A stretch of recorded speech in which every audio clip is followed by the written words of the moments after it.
So, meine Lieben, willkommen im Zeichnen. Wir haben heute folgendes Bild, das wir nachmalen, beziehungsweise ihr. Und jetzt würde ich sagen, nehmt ihr euch mal einen Stift, der vor euch liegt, das weiße Blatt Papier, und in einer halben Stunde schauen wir im Fortschritt mal an und dann gehen wir das miteinander durch. Ist das gut? Dann viel Vergnügen.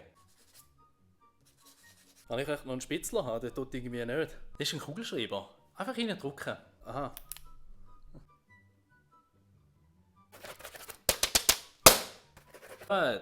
Das Ganze halt, dann schauen wir uns doch mal an, wenn wir da schön gezeichnet haben. Bin gespannt. Ja, also das ist mein Foto da.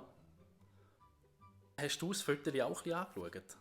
Also merkst du selber, dass das da nicht wirklich aussieht wie ein Leuchtturm, oder? Sondern eher wie ein... ja, gut. Schauen wir uns das nächste Bild an. Ja, also das wäre dann mein Foto. Da mit den Bergen, dem Häuschen und dem Leuchtturm. Aha, es ist völlig am Ziel vorbeigeschossen wieder. Also wo siehst du da auf dem Bild Berge? Nur hure hügelige Sicher hast du da gemalt. Und was ist das da? Das sieht aus wie ein degenerierter Fuß. Ja, hast du mit... Ja, schon gleich. Machen wir weiter. Bei dir? Ja, das wäre mein Kunstwerk. Da habe ich noch ein bisschen ergänzt mit ein paar Leuten, kleine Häuschen und da ist der Turm. Merkst du selber, oder? Und da, die Double, was macht denn die da? Da hat es doch nicht auf dem Foto da drauf, oder? Ja, also aus meiner Sicht auch nicht erfüllt. Vielleicht das Beste noch zum Schluss. Ja, also ich habe das hier gemalt. Da sieht man schön den Leuchtturm und da ist das Häuschen. Ja. Und der Leuchtturm, hast du gedacht, zeichnest du in Form von deiner Birne, oder was?